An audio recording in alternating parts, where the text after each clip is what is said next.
Wait, don't skip. যদি আপনাদের ছোট বাচ্চা থাকে তাহলে এই ভিডিওটি অবশ্যই শেষ পর্যন্ত দেখবেন, কারণ একটা বাচ্চাকে খাওয়ানো is not an easy job. এই আমরা ঘরে 7-8 জন লোক, কিন্তু আমাদের খেতে কতটা সময় লাগে আর আমাদের 2 জন বাচ্চাকে খাওয়াতে কতটুকু সময় লাগে তা আপনারা আজকে দেখবেন। শেষ পর্যন্ত থাকুন আর আমরাও খাই, তারপরে বাচ্চাদেরকে খাওয়াবো। আপনারা একটু নোটিস করবেন। আমি আজকে ভিডিও করছি দুপুরের পর থেকে। এই দেখুন, আমরা দুপুরে সবাই মিলে একটু চা নাস্তা করলাম, তারপর দেখবেন আমাদের বাচ্চাদেরকে খাওয়ানো। একটু ওয়েট করেন। আর এদের মতো কার কার করে এইরকম বাচ্চা আছে কমেন্টে বলবেন।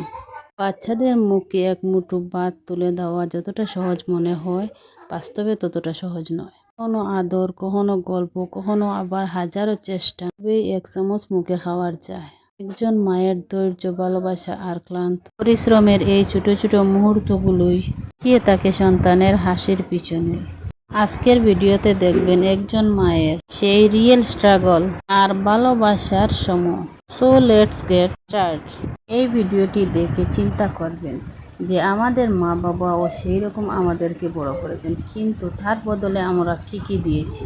আপনারা একটু ভাববেন যে এই বাচ্চাদেরকে যে অনেক কষ্ট করে মারা খাইয়ে দেয়, এইরকম তো সবার মা বাবাই এইরকম কষ্ট করে। আর তার বদলে যদি আমরা বড় হয়ে তাদের কথা না শুনি, একটু মনে আঘাত দিই, তাদের কেমন লাগবে তা ভেবে দেখুন। বাচ্চাদেরকে তো মানুষ অনেক আদর যত্ন করে বড় করে, কিন্তু তার বদলে আমরা কি দেই? কমেন্ট করবেন। আজকে এই পর্যন্ত। টাটা, বাই বাই, আল্লাহ হাফেজ।